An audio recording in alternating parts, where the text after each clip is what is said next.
Strong words from Vice President Biden, who heads the White House Task Force on Guns. My next guest has strong words for me. He says, I'm off the rails on guns in America. Ben Shapiro is editor-at-large at Breitbart.com and the author of Bullies, How the Left's Culture of Fear and Intimidation Silences Americans. So why am I off the rails, Mr. Shapiro? Honestly, Piers, you've kind of been a bully on this issue because what you do, and I've seen it repeatedly on your show, I watch your show, and I've seen it repeatedly, what you tend to do is you tend to demonize people who differ from you politically by standing on the graves of the children of Sandy Hook, saying they don't seem to care enough about the dead kids. If they cared more about the dead kids, they would agree with you on policy. I think we can have a rational political conversation about balancing rights and risks and rewards of all of these different policies, but I don't think that what we need to do is demonize people on the other side as being unfeeling about what happened in Sandy Hook. How dare you accuse me of standing on the graves of the children that died there? How dare you? I've seen you do it repeatedly, Piers.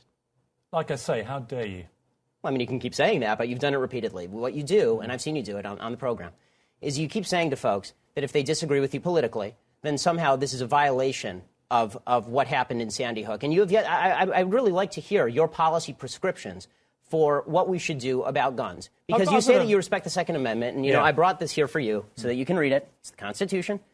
And I would really like for you to explain to me what you would do about guns that would have prevented what happened in Sandy Hook. If you want to do what you did in the UK, right, which is ban virtually all guns, that is at least a fair argument. And we can have a discussion about whether that's something that we ought to do or not. Well, I've made it very clear what I want to do, which is exactly what Mark Kelly wants to do. And in fact, rather than address let's talk about that. Rather than address your comments to me about standing on the graves of children at Sandy Hook, you can address them to Mark Kelly, because he agrees with everything that I've been saying, because he feels the same way, as does his wife. They're gun owners.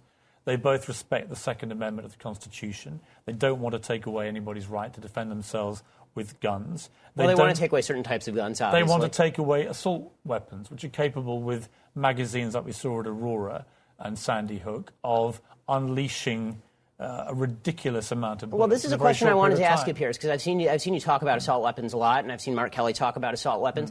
The vast majority of murders in this country that are committed with guns are not committed with assault weapons. They're committed with handguns. Okay, so are you willing to ban handguns in this country across the country? No, that's not what I'm asking for. Why not? Let me ask you... Don't you care about the kids who are being killed in Chicago as much as the kids in Sandy Hook? Yes, I do. Then why don't you care about banning the handguns in Chicago? We'll come to that. Let me ask you this.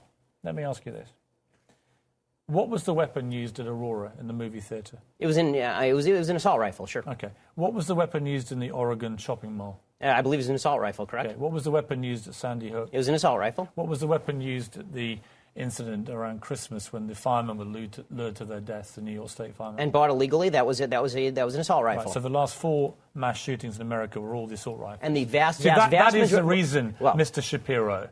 And you can smirk at me, and you can laugh at me. I'm not smirking. And you can accuse me of standing on the graves of dead children. And being a bully, yes. But that is the reason that people like me and Mark Kelly and Gabrielle Giffords want to have assault weapons like that removed from civilian hands. Your passion on the issue doesn't really justify the rationale for why you want to ban assault weapons, but not handguns. You don't understand why we want to remove the preferred weapon of choice, these killing machines, from the hands of deranged young men. All I'm asking is for you to be philosophically consistent. If what you're worried about is the removal of killing machines from the hands of deranged young people, then maybe we should talk about a blanket gun ban. And let's get to what the left really wants here. And you say that you're for the Second Amendment. Why is it about left or right? Because in Britain this never is about left or right, this issue. Why is it here? Well, we can talk about Britain in a second. I think the reason that it's about left and right here is because fundamentally the right believes that the basis for the Second Amendment, and they believe in the Second Amendment, the basis for the Second Amendment is not really about self-defense, and it's not about hunting. It is about resistance to government tyranny. That's what the founders said, and that's what the right believes in this country. Which tyranny are you fearing yourself? I fear the possibility of a tyranny rising in this country in the next 50 to 100 years. Let me tell you something, Piers.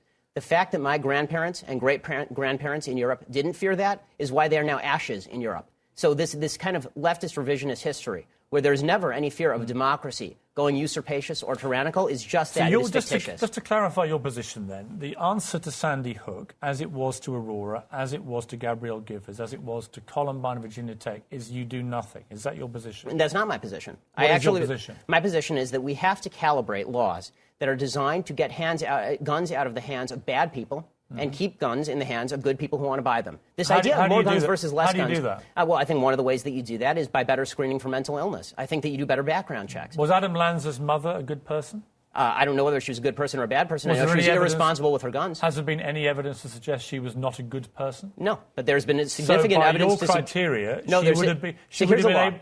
Wait a minute. by your criteria of the good people should be allowed the guns and the bad people shouldn't, she would have been allowed the guns. She was an irresponsible person. She didn't keep her guns locked up. And that should be against the law. If you have a mentally ill person in your house, so then we're talking about laws that we can both agree on, Piers. I don't know why you're disagreeing with me on this. Then she becomes a bad person, does she? Well, no, it's not a matter of morally good versus morally bad. You set the criteria, good and bad. So is she good or bad? You're right, Piers. I should have said responsible versus irresponsible. That's correct. Okay, so she goes from good to bad. No, she goes from responsible to irresponsible. Let's take a break. Let's come back and talk more about this because we don't agree.